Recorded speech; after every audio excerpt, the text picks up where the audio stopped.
Do you really believe in the perfect murder? Yes, absolutely. On paper, that is. But I doubt if I could carry it out. Oh? Why not?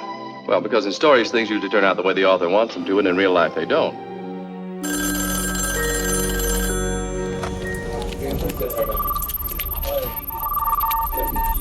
This is Foreign Correspondence. Deeper into Hitchcock.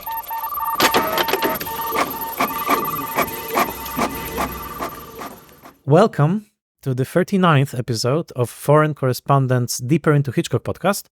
My name is Michał Oleszczyk, and I'm joined, as always, by my co-host, Sebastian Smoliński. Hello.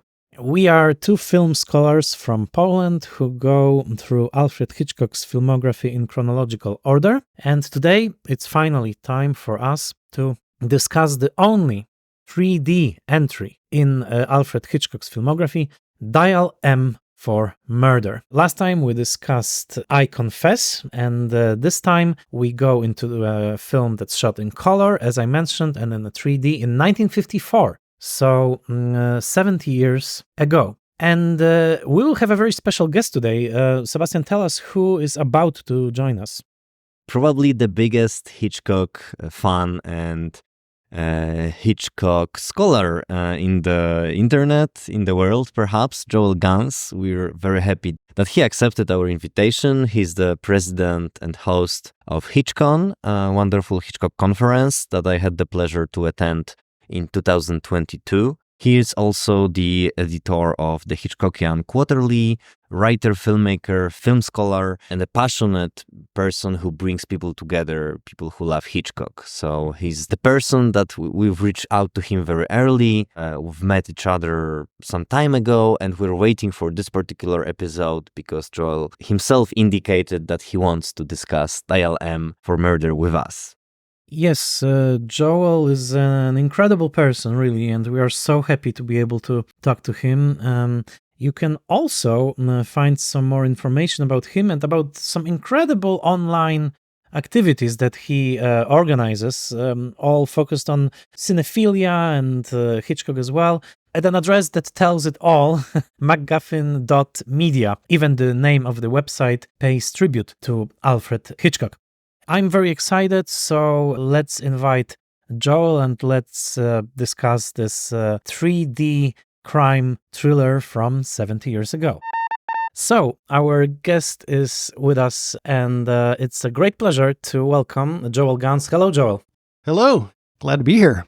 Well, thank you so much. It's really fantastic, and I just want our listeners to know that this is definitely the most globe-trotting episode of Foreign Correspondence ever, because each of us, Sebastian, Joel, and myself, we are in very different locations. Joel is actually speaking to us from the Pacific Northwest. I'm in Midwest, in Illinois, and Sebastian is in Warsaw, in the home base of Foreign Correspondence. So it's a thrill to be discussing Dial M for Murder in this company and in this fashion. Dial M for Murder is a film that I would say is not universally loved. It's not particularly reviled either. It's usually seen as this small-scale entry into Hitchcock's filmography that usually gets overshadowed by the next film in that filmography, and I mean, of course, Rear Window, which will star Grace Kelly as well, and which was such a huge success, actually the biggest financial success in Hitchcock's filmography, that, you know, this small-scale earlier film based on a successful play by Frederick Knott tends to be a little bit overshadowed, maybe not as often revisited as other Hitchcock's masterworks. And just as a matter of anecdote, I can say that I haven't revisited since I first saw it more than 25 years ago. So this yesterday's screening for me, and I watched it on Blu-ray, was really the first screening since that time. So I never sort of got around to it. And so maybe I will just start by saying that it was a very pleasant surprise for me, because actually I do remember when I watched that film in the early stages of my unhealthy cinephilia, that I thought it was a minor Hitchcock. I definitely felt, this is so talky. This is so, stage-bound, and it's so tied to the single location. And even then, I thought that the play had this whiff of something very antiquated about it, like this very old-fashioned crime play that I wasn't surprised that it was popular in the 1950s, but I did feel that it was a little bit antiquated. And yesterday, when I rewatched it, I sort of braced myself for the experience. Of course, I didn't have the chance to watch it in 3D. I don't own a Blu-ray 3D player, but still, I was surprised by how captivated I was by it, how fun it is, how heartless it is. It's one of the most absolutely cynical films, I think. That, people are betraying each other, murdering each other, and yet, the polite conversation is never interrupted. It's incredible. We will talk about it. But I want to say it's definitely, it won't enter my pantheon of favorite Hitchcock films, but it is a fun, inventive, interesting Hitchcock film that I was glad I finally came round to appreciating. So I don't know what's Joel's takes and Sebastian's takes, so you guys take it away. What's your take on Dial M for Murder? Well, so it's one of my favorite Hitchcock films of them all. I've lost count of how many times I've seen it. Actually, the first time I saw it was back in the 90s, and it had come to art house cinema in 3D on 35 millimeter. And I figured this is a once in a lifetime, once in a decade chance to see it in that format. So it ran for a week, and I watched it every night. And by Wednesday, the doorman at the theater, Jimbo, he took pity on me and just started ushering me in for free. He figured I'd paid my dues enough. You could do that in the 90s when you had the freedom and the power. And then I'm taking notes, during the more brightly lit scenes, and I've got those notes to this day, and they're kind of a cherished part of my scholarship. And then flash forward a few years, it comes out on Blu-ray DVD, and I rushed out to get a player actually just to watch it. And then you got to pay, $40 a pop to wear the special glasses to watch your Blu-ray. So, which times two, because I've got a girlfriend. So it was a pretty expensive endeavor, but the Blu-ray 3D is sharper, I think, than even the film. Like we're watching it in clearer, sharper resolution than even Hitchcock himself, got in the screening room. And so it really opens itself up to the same kind of rich analysis of a film. It's almost a correlation to the fact that we can watch a film on DVD and hit pause and rewind and freeze frame. Mm-hmm. Now we can see 3D in a way that audiences couldn't, see the film originally and then study it in that ultra close way. And it rewards, I think, that close viewing. In fact, not to put too fine a point on it, and of course it's all a matter of opinion and subjectivity, but it's generally been dismissed as fluff Hitchcock, puff Hitchcock. But the more you watch it, the more you pull out of it. And I would even advocate that it's maybe a minor masterpiece. If we can call Rope an experimental masterpiece of the long take, and of course that's up for debate, then maybe we can call this a minor masterpiece of 3D. And it's certainly, in terms of influence on 3D filmmaking, it's the one to watch. It's the one to beat. I'll be happy to dig deeper into that with you and to ask you what specifically you like about it. Let me just say my own perspective shortly on Dial M for Murder. I've always liked it because I like the cast a lot, especially Ray Milland, and Michał mentioned the tone, which is so cynical of the movie, but also funny in a very British way. I totally forgot it's set in London. I didn't remember that. And then this last scene comes, let us spoil it, the last scene when he's offering drinks to the wife, and it was just amazing. It was the Rope level of this decadence and kind of like this Nietzschean fun that Hitchcock employed in Rope. So I really liked revisiting it. And I think it's a really enjoyable movie. I think next to Rear Window, maybe he was in that mood at the time, but these are like movies which are very like this autumnal Hitchcocks, that you make yourself a cup of tea, you get the blanket, and you're watching these worlds which are so kind of contained and cozy. Of course, there is murder, but they're also cozy. And actually, Dial M is like one window from Rear Window, right? It's like one story, but like kind of close up.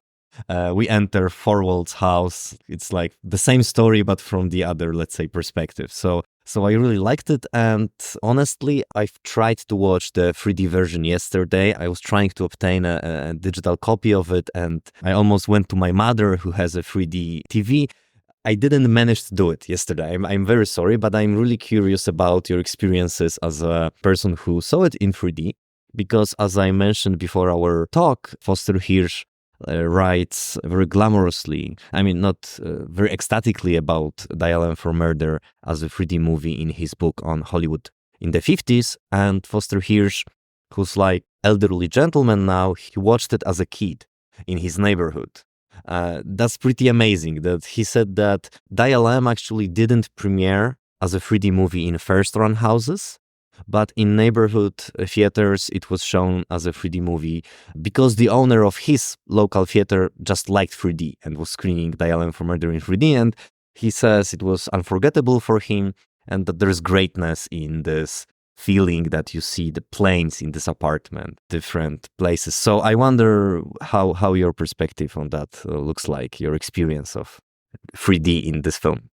Yeah, I think it definitely does need to be viewed in 3D. Hitch was committed to 3D, and I think he committed to it in the same way that when sound came in, he committed to sound and was immediately exploring the expressive and the textural and all the possibilities of sound. Blackmail, of course, we can think of that as an experimental film in sound. And if we approach it as an experimental film, that means that we can also offer it forgiveness because sometimes experiments fail, and that's part of the charm of watching experimental filmmaking. Is watching the filmmaker sort of work through the challenges of a technique or a technology in this case. And so it's a great movie to watch flat. And I think that's why it's so entertaining. It's super popular. People love it.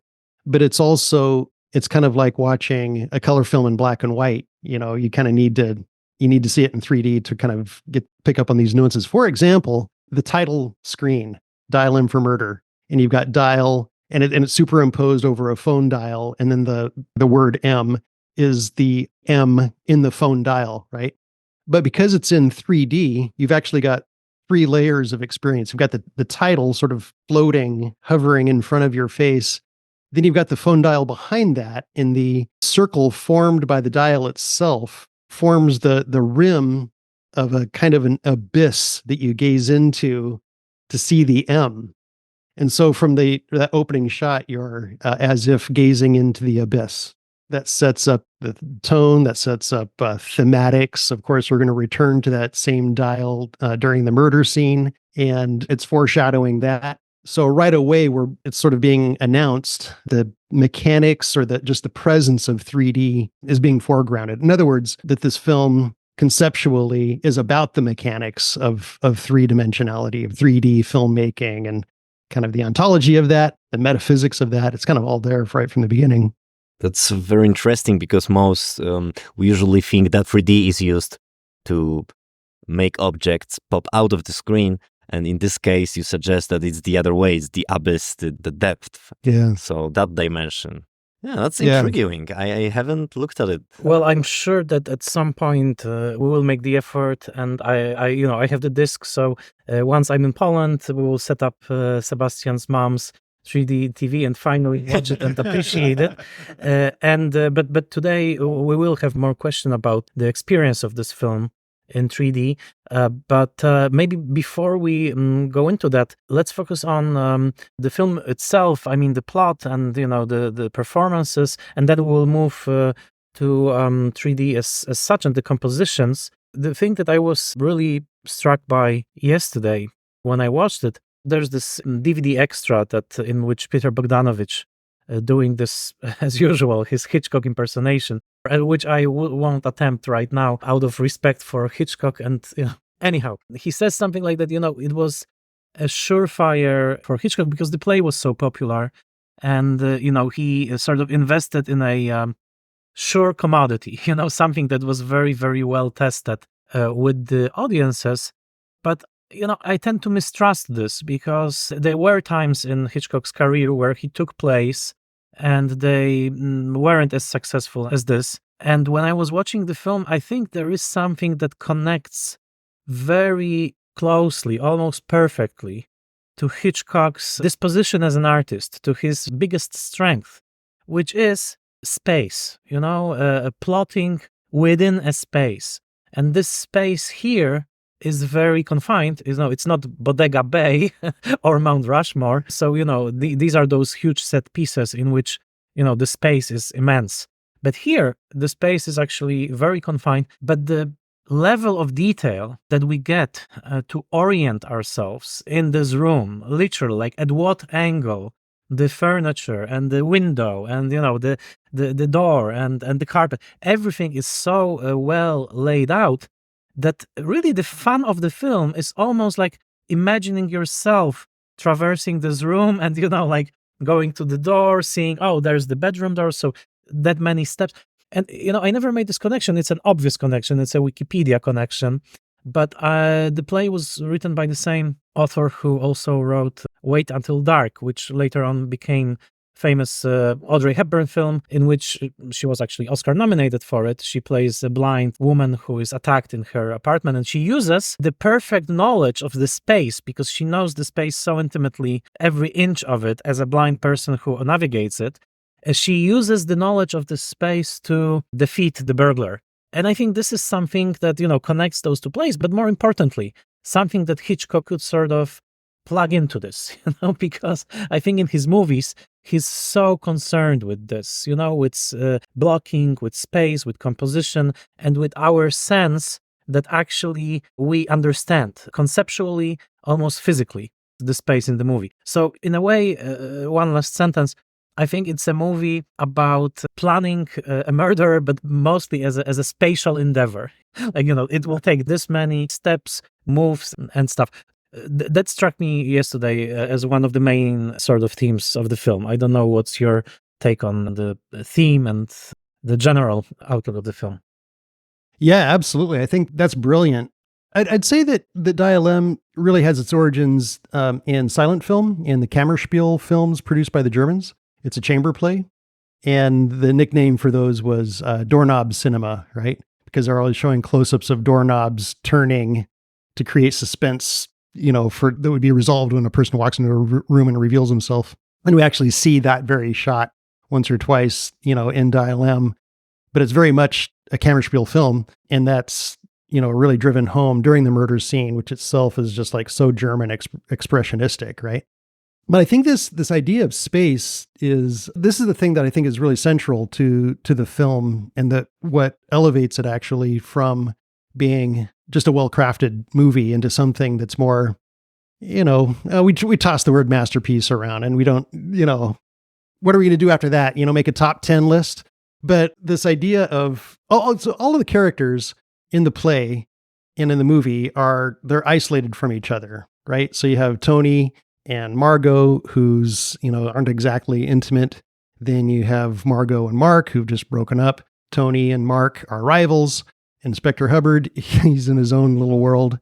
And so all these people are sort of compartmentalized. And then we see that sort of played off in the mise en scène. So one of the recurring motifs in the movie is what I'm calling like a fencing motif. And you see it initially when the Queen Mary arrives, and you've got those two sailors watching it come in over the picket fence. And then just moments later, we see that picket fence repeated in that row of phallic liquor bottles that fences off Mark and Margot from the audience. So we have distancing that's being created. But the entire conceit of the film is that it gives us this privileged view. It allows the audience to cross the threshold and walk among the actors in a play. So it's kind of a fantasy in that regard. And so we have this kind of distancing and intimacy, this kind of push and pull that's going on. And so that kind of ties to this use of space and compartmentalization. These people are compartmented off. I think it reaches a kind of a resolution or an apotheosis when the bed finally shows up towards the end. And it is completely compartmentalized off the entire room. It's like the fragmentation has reached its climax. And then the headboard and the footboard of that bed are used to further that fencing off motif. So this is where I think the idea of 3D as a motif is like inextricably entwined with the themes of the film itself and the separation and the failure to, connect that these people are kind of trapped in. Yeah, even the two let's call them two murderers, Lesgate and Tony. If we think about the relationship in Strangers on a Train, there is some push and pull, some sexuality.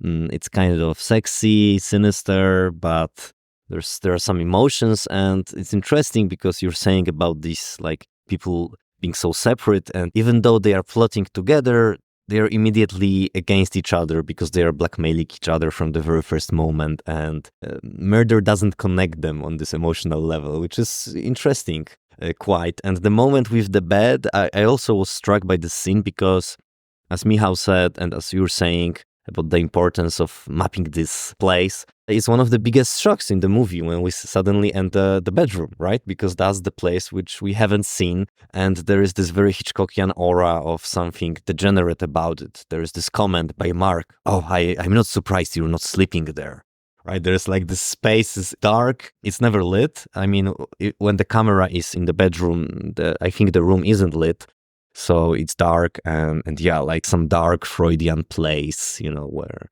bad dreams happen. So it's also interesting that when these changes of locations are so subtle, it's like as door, garden, and so on. Suddenly, when we are in a different room, it's like, wow, that's quite shocking, right? Absolutely, absolutely. And I love this point about the fencing.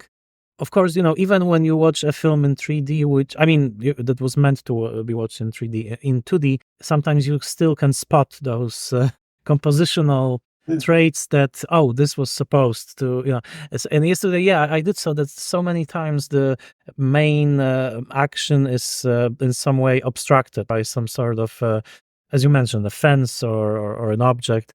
So it was sort of there. It's funny because yesterday when I watched, 2 episodes ago, we discussed Strangers on the Train, which also has a scene of 2 men discussing murder of one's wife, and one of them is a tennis player, by the way.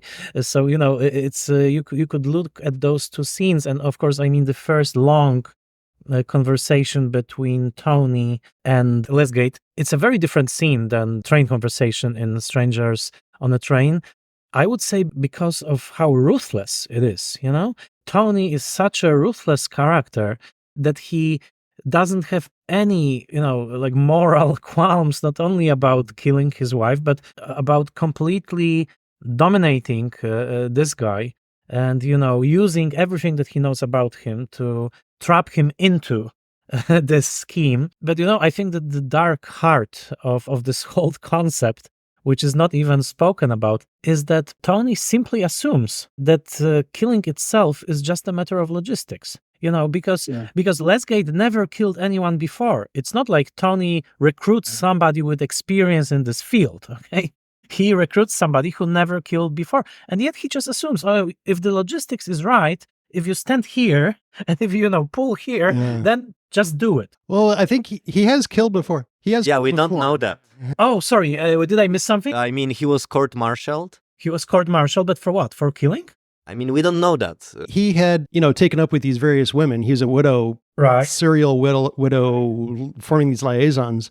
And then we get to the slow poisoning of poor Miss Wallace. Okay. There goes this theory. Okay. See, I missed it. Okay. He's our journeyman. Right. He's the good man for the job. Right. Okay, so I let go of this, but still, the ruthlessness of Tony is, I think, undisputable. The calm way in which he is planning this is simply remarkable, mostly because for Hitchcock, I think it's a little bit funny. For him, it's very funny to be discussing murder in those long, refined sentences over a glass of brandy. So and obsession with rehearsing, I think, also like in Rope. And here, the theme of rehearsing a murder or replaying or reenacting, this is something I've thought about right now, that the pleasure is not only in the killing, which opens Rope. I love this. It's my favorite cut in all Hitchcock, like from this street to this face of a man who is being strangled. It's fun, it's ecstatic, but also, this reenacting, like in Rebecca, you remember the camera kind of reenacts the story. Perhaps you have some relation to this as you reenacted your experience of watching the film so many times. Yeah, I think it is. That really nails it. There's this idea of kind of the mechanics of theater. When you're performing in theater and it's a successful run, you might, go through the mechanics of the play as an actor hundreds of times, and we kind of see the mechanics of rehearsal and performance, as you mentioned, being played out. And again, I think that is sort of a piece with the mechanic. It's a very mechanical movie. It's like we're watching a Rubik's Cube slip into place, or literally we're watching, clockworks and watches slip into place or not because they've broken. And then we're watching the mechanics of the phone system snick into place. And then that's all of a piece of the music, which has a tick-tock quality to it. And it's kind of haunting. In fact, I wanted to maybe divert a little bit away, because I think maybe a way into this film, it would be to look at Martin Scorsese's Hugo, which was in 3D, of course. He extolled Dial M for Murder. He said that was constantly on his mind when he was making that film. And of course, Hugo is a movie about filmmaking, about Georges Méliès and the birth of the magic of cinema. It's about a boy who lives behind a giant clock in a train station, which is itself a kind of clockwork of trains arriving on time in coordination. And his father builds these really elaborate automata, which are themselves kind of these clockwork effigies. And that all of that is of a piece with the clockwork of cinema itself. And that the moving image on the screen is a kind of automaton. And I think, that's all of that is riffing on themes that originate in Dial M for Murder. So on the one hand, we've got, Tony Wendis, whose mind works like a clock. He's ultra rational and all the pieces slide into place. When they're rehearsing that scene, when they're rehearsing the murder, and we kind of have this fly on the ceiling view of them walking around, it's like watching chess pieces move around a board. So Tony is the chess master until Hubbard shows up. And so we have this contrast between the clockwork of Tony's mind, the intuitive workings of Mark Halliday, who intuits the solution to the crime without realizing it. And then we've got the rationality, the intuition sort of synthesized into Inspector Hubbard, who is both intuitive and rationalistic. And of course, he's a stand-in for the showmaster himself, Hitchcock, who's moving the actors around like chess pieces and cameras and so forth. So it's all kind of integrated. It's all one beautiful automaton. That's fantastic. And also, when I listen to you now, I realized that the first scene of the first rehearsal, let's say the first, explanation how it should be done, when it's filmed at this slight high angle, so that we, again, imagining the 3D, look into this box, it's like a shoebox of a scene that we can look into. This is a director's view of his set as well, like moving around. In one of my favorite films of all time, Mike Lee's Topsy-Turvy, we see, Gilbert and Sullivan preparing their play, and they have this little, set with those little pieces like chess pieces, and they are moving the characters. But also, I just realized, Tony is a tennis player, so tennis is all about, coordination in this very, square-like field with a net, right? So it's all about, receiving and sending the ball between the nets. So he's also a master of some space, right? Of some spatial coordination, but I think that's fascinating. Interesting. And another tennis player, right? After Strangers on a Train. Exactly. Yeah. Exactly. But the Robert Cummings character is also interesting because he intuits the truth, of course, but he intuits it through his, let's say, artistic gift, right? Because he's a novelist. So it's like, you have the mechanistic, technocratic almost approach to murder, and that's Tony. You have the intuitive, as you mentioned, artistic by Mark Halliday. And, the Inspector Hubbard here, I think, is more multi-layered than we give him credit for, because he's a wonderful character, and the movie ends with his shot. He's, slightly making a flourish by adjusting his mustache, with a comb. And I think that's also Hitchcock's flourish at the end, saying, oh, I just did this beautiful thing, like you can appreciate the craft with style. And, it's Hitchcock just twirling his mustache. Because actually the one who is really dialing for murder is precisely Hubbard, because after his call, Tony will surely be killed by the state, right? So it's really his call in more meaning than one.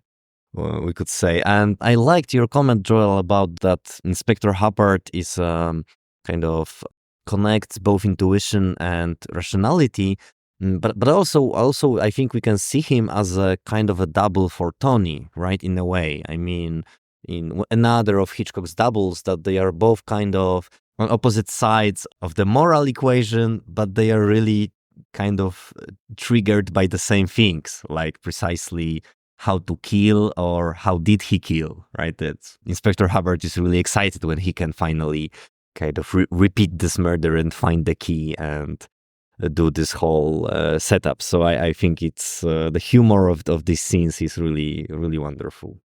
Yeah, it's kind of a hierarchy of authority that he sets up, that Tony is originally the sort of the master of the scene, and then Hubbard shows up to supplant him.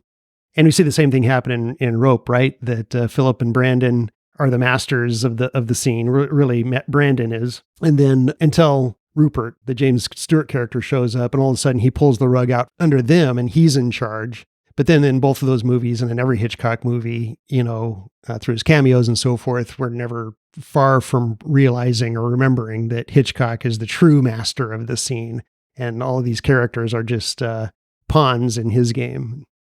And in a way, even famous Hitchcock cameo in this film, he's one of the figures at the photograph hanging on the wall.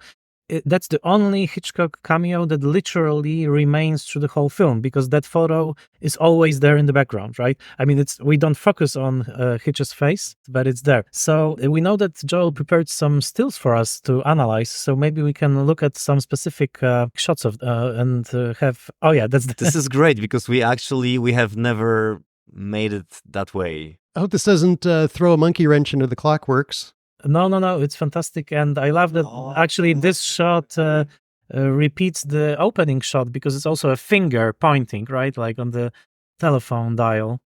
Please let us know what are some of your favorite compositions in this film and why. Well, okay, so yeah, you're bringing up the cameo, and I just thought it was a lovely way to talk about the relationship between 3D and flat. So I think it's fascinating that Hitchcock makes his appearance. He makes his customary cameo not through a three-dimensional walk-in, but flat, in a non-3D moment. And like you mentioned, we got that finger, but that finger is only there for maybe 4 or 5 frames of the shot. For most of the shot, we see just the picture itself. In voiceover, we hear Tony Wendis say that, "There you are with the biggest cigar in the business." And so we got Freudian phallicism. We've got an allusion to Hitchcock being the biggest cigar in the business, in the film business, you could say, a little bit of braggadocio, as well as just, this kind of ridiculous photo of Lesgate with that giant, Churchill in his jaws. And there aren't very many flat moments. Almost every moment in the film is somehow 3D. We're given dimensionality. We haven't even talked about that ugly green lamp, that keeps getting in the way of the scene. But this is the only other flat moment, or one of the few anyway. And of course, what we're looking at here is Mark and Margot. They're in a clutch. They've been kissing. And then Tony shows up outside the door, and we cut to the door because we've heard the noise. And all we see is this white door and white wall and a little bit of like grayish chair in the corner. In other words, it's kind of like a movie screen. And then we see their shadows projected on that door, like a shadow play. And of course, they've been kissing, and then they separate, they pull away to indicate that they're, separating themselves so that Tony won't catch them in a compromising position. And so what we have here is sort of a movie within the movie. A projection within the projection of the movie. And it's directly of a piece with Hitch's cameo, which is a photograph within the moving picture as well. And so we kind of have this sort of metatextual, kind of thing going on. which I think is just, again, I think what Hitch is doing is he's sort of developing a language of 3D. He's experimenting. He's kind of pushing the language forward, and sometimes it works. Sometimes it's a fail. But he's definitely trying to like expand the toolbox of what you can express using 3D. And in this case, he's eliminating the 3D effect to give us something else and maybe give us a break from all that obtrusive, foregrounding and backgrounding and everything. That goes very, very deep, and I didn't even think about it, but it's great. And also, I think it connects to the way that Hitchcock is probing cinematic medium on a very large scale. Even in Rear Window, you have still photographs because Jeff is photographer, right? And you have shadow play on some of the windows that are actually with their curtains drawn. Especially the suicide scene, the attempted suicide by Miss Lonely Hearts. So here, yeah, that's great. I didn't think about it. That's super fascinating. And actually, once again, Foster Hirsch writes that Dial M appeared quite late in this early 50s 3D cycle. So that's why it was like kind of a stillborn movie in the 3D respect. But then when we were saying about precisely this depth and these tricky uses, I thought about vertigo, of course, and I wonder if the famous vertigo effect is not a way for Hitchcock to compensate for not being able to shoot something in 3D, right? Because this is precisely the shot that tried to mimic that. Maybe not precisely, but similar logic of this abyss and precisely this going into the picture and not popping out of the screen. I think this is super interesting in your reading of Dial M, that it's going deeper into the image, almost like in Antonioni's, right? Blow Up in a way, right? And all these movies which kind of probe the metaphysics of photography and so on. This is again kind of the tension between the immersive quality and the distancing quality. So you're immersed in the screen, you're kind of like there in a way that you couldn't be in a flat screen. When you're sitting in the audience and you're wearing those scratchy cardboard glasses and you have to sit with your head just so in order to avoid getting a headache. So you're constantly sort of being removed from the film as well. And I think Hitch had been making immersive movies from the beginning, from The Lodger. His subjective approach is deeply immersive. From a certain perspective, 3D technology is superfluous to Hitch. But it does have certain other affordances, that he's playing around with. And this is where I think, now that we're in this era of virtual reality and new forms of immersiveness, I think cinema isn't going to be supplanted, but it's definitely going to be augmented when Apple comes out with its goggles. And I would expect filmmakers to go back and look at the techniques of Dial M and kind of the theory that's behind it to, come up with new ways to immerse people. Because like you said, I think Vertigo is as immersive in that shot. It's a 3D shot, whether we want to or not. And again, the Vertigo feeling that we get from that is the same kind of vertiginous feeling that we get from watching a 3D movie. Mm-hmm. What do you guys think about this kind of a contradiction between the newest technology and old-fashioned play? Because this is something that we began with. Michał was kind of describing the play and what Bogdanovich said. And I think this is interesting that it's nothing new to Hitchcock again, right? There always has been this mix of Victorian and modern Hitchcock, and they're not, let's say, exclusive, but they are sometimes contradictory, maybe. Now I really want to watch this movie in 3D because, as I mentioned, I watch it as this very well-made, well-crafted play in an Agatha Christie mode, not in the sense that it's a whodunit, of course it's not, but in the sense of, this atmosphere, language, these characters, and so on. And it's interesting that he chose this material, or that he decided, it may suit it, right? And it was, and from this perspective, Dial M is acknowledged as an anomaly, right? It's one of the very few 3D movies that were not action movies or horror movies or other genre movies from these genres, like this adolescent genres, so called. So it's interesting. I think it's the only 50s movie I know that is like a chamber drama in 3D. It's a super modern idea in a way. I think you're right that Hitchcock was looking backwards in order to move the cinema language forward with this innovative technology. And I feel the urge to invoke Marshall McLuhan's dictum that we always enter into the future looking through the rearview mirror, that any new tech innovation is going to be accompanied by a lot of backward looking. We're not going to realize even what the potential of a technology is because it's sort of causing us to look backward. I mean, the story of Dial M is, Hitch was under contract to Warner Brothers, and they gave him the orders, the marching orders. You're going to make this movie in 3D. He basically had no choice without violating the contract. In effect, he said, okay, fine, I'll make your 3D movie, but I'm going to do it my way. And he did it in the most perverse way possible as a chamber play. And then through that, in that kind of crucible of sort of creative conflict, that's exploding out of that came, all of these innovations. That's very interesting. Yeah. I also was thinking about it and just how much of an anomaly it was when compared to other 3D movies of that period, but you explained it very, very well. I will also say that, speaking of this material, this play, and also keeping Rope in mind, because I think, those films do go together sort of in Hitchcock's filmography for many reasons. We know very well that Hitch, as a young man in London, attended hundreds upon hundreds of plays, and that, theater was his absolute love. And he had this very, very honed taste in plays. He knew what a well-constructed play is.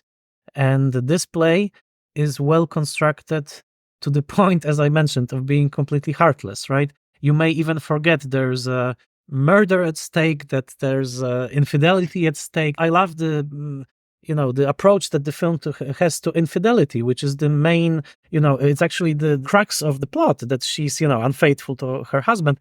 But the way it's handled, it's so stereotypically British, it's just like infidelity is just this, poached egg on a plate, or here it is, what do we do about it? It's a nuisance. It's a nuisance. Yeah, it's a piece of dirt, to be removed from your coat. It's not something that would go deeply into their emotions, apart from, of course, provoking the husband to plot a murder. But the play is so designed as a crowd pleaser that it even has this line about having a drink as the very last line, because it's almost directed to the audience, saying, oh, now you can go, you can have a drink, because you've enjoyed your evening, right? So it's time for drinks. I usually have a martini, not too watery. Exactly. But on the other hand, I'm just fascinated by one thing in particular, that this is the only film in Hitchcock's trilogy of Grace Kelly movies, okay, that he made with Grace Kelly, the others being Rear Window and To Catch a Thief, in which he destroys her impeccable image. Because in the second half of the movie, she looks, bad. She looks horrified. She's physically destroyed. She has bags under her eyes. Her hair is disheveled. She starts out as this gorgeous, let's say, Grace Kelly. But then in the second half of the film, you sort of see that something was broken inside of her. And it's, of course, the trial, but also I would say, and this is, the Hitchcock's dirty secret, that the murder scene is staged as a scene of sexual violation. I mean, the moment on the desk when he lies upon her, this is, it prefigures the rape scene in Frenzy by 20 years. And the way it's staged, it is staged as an image of sexual violation in 3D, no less. Right? with the audience in the position of the, let's say, violated victim, right? So no wonder that, Grace Kelly's character is so shaken in the second half, because this film actually gets very, very, very, very close to putting this image of, of a woman being violated on the big screen. So I wanted to ask about this centerpiece, because the whole film, this is the centerpiece of, the camera circling Grace Kelly around the phone, the scissors. What do you guys think about this, as it were, the climax of the film in a way? You could say that it's the whole reason that Hitchcock made the movie, was so that he could film this murder scene. And there's so much going on in it. Like you said, it's, like Truffaut said, that you create your love scenes like murders and your murders like love scenes. And this film is a paradigmatic example of that. And it's so sexualized. So we've got the German expressiveness of it. It's lit by the fireplace. All of the light is ostensibly coming from the hellish fire of the fireplace, right? And so the eroticized fire of the fireplace too, this inflamed, passion that's being implied. So we've got supposedly the only bravura 3D moment in the film is when she's on her back and she's reaching into the audience. Her palm is up. She's reaching into the audience. And it's as if she's imploring us in the audience to save her. And of course we can't, because it's just a movie. And besides, we want to see what's going to happen next. So we're implicated, but at the same time, we also, our empathies go out to her. But that it's not the only bravura 3D moment. It's the most striking one.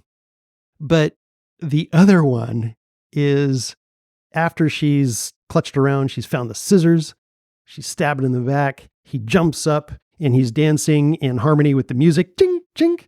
And then he twists around, and in the ickiest moment ever created on film, he falls over backwards. He falls on the scissors. And that's when we cut to a close-up.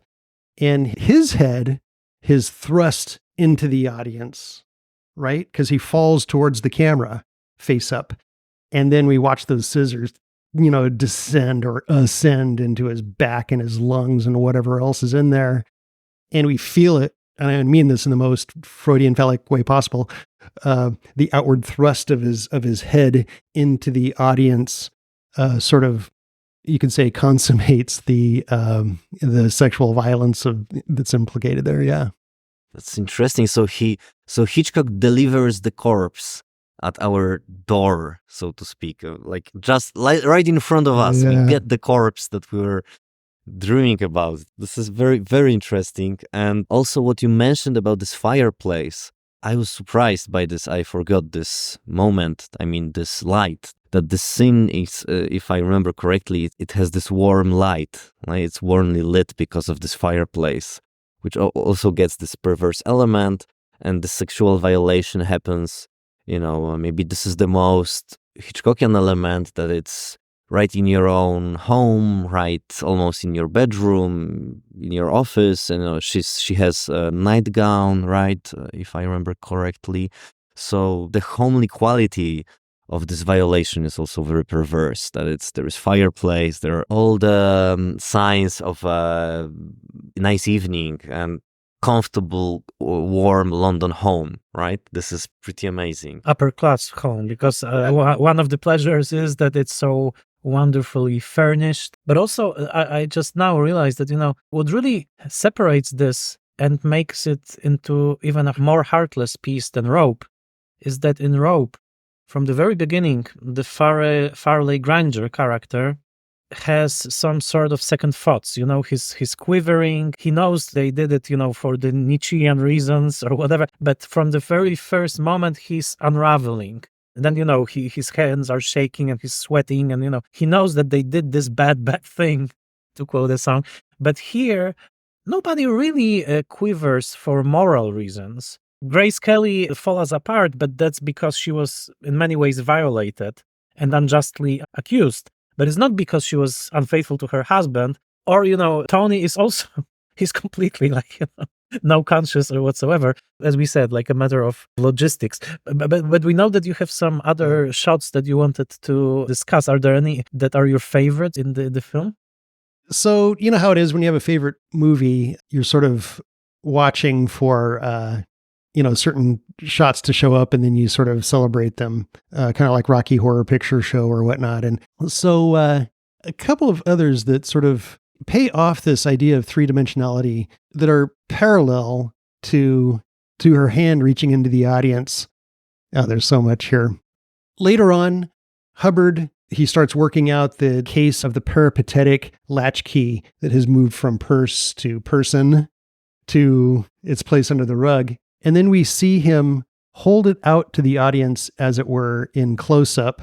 And it's this outward thrusting, key that's being pushed into the audience's face. And of course, we're reminded, at this point of the key from Notorious, that is so central to the operation of that film. I think we can draw correlations between that key and the key in Dial M, which, you know, in Notorious, I think the key was a very heart-oriented object. It was kind of like the key to a secret. It was the key to her heart, you could say. Whereas in Dial M, the key is just it's just a key, and it's part of the mechanics of the lock, which are part of the mechanics of the film, yada, yada, yada. So we see Hubbard in a lovely shot push that key into the audience's face, so to speak, or into our view to enjoy, to sort of delectate. And then moments later, we see Tony reach under the carpet and pull the same key out, and it's the identical shot. He holds it out for us to examine. But in the first shot with Hubbard, we see the round top of the key that he's holding out to us. He's sort of handing it to us to look at the way that you would hand someone a knife, handle first. But then Tony pulls the key out and he shows it to the audience, as it were, with the pointy end sticking out, because as a killer, he doesn't have, you know, he's more amoral about it. We can just enjoy the aesthetics of it. I don't know if there's much to analyze, but we enter the foyer, this intermediary space between inside and outside, I think 3-4 times during the course of the movie. And several times we see that sheer curtain with the lights of the house across the street showing behind it. And it's just a glimmer of outside life in this otherwise very claustrophobic, you know, film. And especially in 3D, the moment is it's just magical. And we get a sense of this depth perception behind. It sort of opens up the space behind us in a way that 3D doesn't really lend itself to. 3D is really great at foregrounding things, pushing things to the front. It's not very good at giving us a sense of depth of things behind. But in this case, we do. And when Lesgate shows up to do the kill, we see his shadow fall across those almost halo-like curtains. And of course, it's a foreshadowing of the mother showing up in the shower to kill Marion, right, in Psycho. You know, I have a feeling that you are opening up the film in new ways, not only by referring to your experience of watching it 3D, but just by attentiveness that you bring to the staging and to this mise-en-scène and composition. So I would say, probably by means of slowly wrapping it up, that this is a film that I will revisit both in 2 and 3Ds, I guess, because it really, I would say that of all the films that we discussed so far on our podcast, now I can admit that I sort of criminally neglected it when I watched it for the first time. But, you know, I did watch it on this very small TV back in the late 90s, so it was far away from the full experience. So I'm very happy to be revisiting it with you. I just wanted to say that it's, this year, 2 films by Hitchcock have 70th anniversary, right? Rear Window and this one. I'm sad I'm not in the US right now, but you guys probably can catch a anniversary screening of this film somewhere in the hood. Do you think so? I mean, I know it's not such a classic as On the Waterfront, which also turns 70, or Rear Window, that we're screening in Poland in next month at the Festival of Classic Cinema. But maybe there's a chance to catch it in the US, or maybe organize a screening here in Poland. I would really like to do it, but yeah, I am not sure how many people would come for this one in 3D, right? It's the perhaps different audience than we associate with 3D movies. Well, for one thing, here in the States, so I don't know how it is in Poland, but Dial M is actually really a favorite movie. People listed it because it's just entertaining and it's an easy get, you know, it's not too complicated. And, you know, and the dialogue is glittering and Tony Wendis, you know, delivers those spiteful lines with such aplomb, you know, and Grace Kelly is lovely in the first half anyway. And my observation, whenever it's been shown in 3D, it's been a packed house. So because it's kind of it's an anomaly too. And so it's going to get curiosity seekers. And hopefully it will happen as well. Just for our listeners' sake, I will say, because our podcast is listened by many people both in Poland and outside of Poland, that Sebastian right now is together with his wife, Patrycja Mucha. They are co-artistic directors of Timeless Film Festival, which will be in its first edition, which I will sadly be missing because of my Fulbright scholarship here in Chicago, but I will definitely be there next year. Anyhow, Timeless Film Festival will have its first edition in April in Poland, an event filled with film classics, variously defined. And I hope that in time it will also build an audience of international film fans from across Europe, or maybe even from across the States, who knows? But hopefully this will be exactly the place in Poland where a 3D screening of Dial M for Murder will one day happen. So thank you for these kind words, and yeah, definitely. Yeah, so Joel, maybe towards the end, maybe you will tell us what are you up to right now? I mean, 2024 for the Hitchcock Geek. What are some of your plans? Yeah, we got a lot coming up. HitchCon 24, it's in the making. We may actually push that out a few months later because we got some other projects in place. So we're coming out with the newest edition of the Hitchcockian Quarterly, which is an online magazine dedicated to Hitchcock scholarship. And it's going to have some lovely writing by speakers who are at HitchCon 23. They've developed their talks into articles, and they'll be showing up in that. That's HitchcockianQuarterly.com. And then the other thing is, so we're doing scholarly movie nights each week. And every Wednesday, we watch either a Hitchcock movie or a movie that is sort of influenced or touched by Hitchcock in some way, by that movie in some way. So it might be, the same cinematographer or something, and we're able to compare. And then currently, on Thursdays, we're doing a retrospective of Fritz Lang. And in fact, coming up within the next month, we'll be doing a 4-week series comparing Hitchcock's 4 great spy films from the 1930s with 4 great spy films not by Hitchcock from the 30s. And so that'll be 2 by Fritz Lang, 1 by Erich von Stroheim, and the 4th by a director who slips my mind to know. How do you get to program it? I mean, so you have your own streaming platform? Yeah, so I've got my own streaming platform. It's MacGuffin.media. So we go in there, and then we meet basically in a sort of a Zoom call to watch the movie as a group. And I'll deliver like a little 2 or 3 minute intro. I get to pretend that I'm, Mankiewicz from Turner Classic Movies, and, kind of set up the movie with a little intro. And then during the movie, we can chat. So people, we've got several film scholars who show up, and so they're offering some really nice commentary, but anybody can comment. So it's everything from intellectual, abstruse commentary to Mystery Science Theater 3000 heckling of what's going on. So it's a lot of fun as well. And then afterwards, we all hop on camera, or we hop on our mics, and then we discuss the film. So it's kind of like being in a book club, we get to talk as well. So it's kind of a nice way to, the streaming a movie alone is not how the director intended. It's, it's small screen, you're alone, it's limited. But then by bringing an audience together online and having this, in real-time conversation, then it's allowing us to do something that you can't do at the movies, which is talk during the movie. Yes, and talk loud and with energy. I just thought that maybe one way of honoring this year would be if Rian Johnson directs a new installment of Knives Out in 3D. That would be interesting.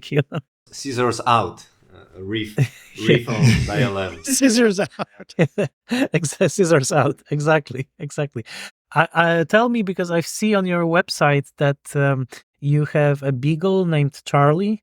Is Charlie also a Hitchcock fan? Does he join you when you're watching Hitchcock films? He doesn't complain. Ah, okay. So I take that as an affirmative. So he's like Charlie, like from Shadow of a Doubt, or that was really? Yeah. Yeah, except he's not really that good at showing up in a cloud of black smoke. That happens occasionally.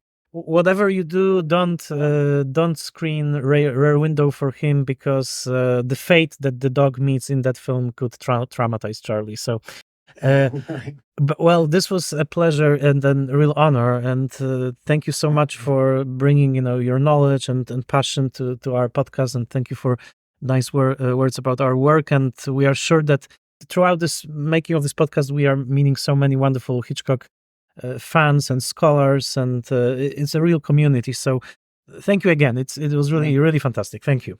Thanks for having me. It's been my honor, and it's great to really get into it with people who are so knowledgeable, breadth-wise, depth-wise, diagonally, 3D-wise.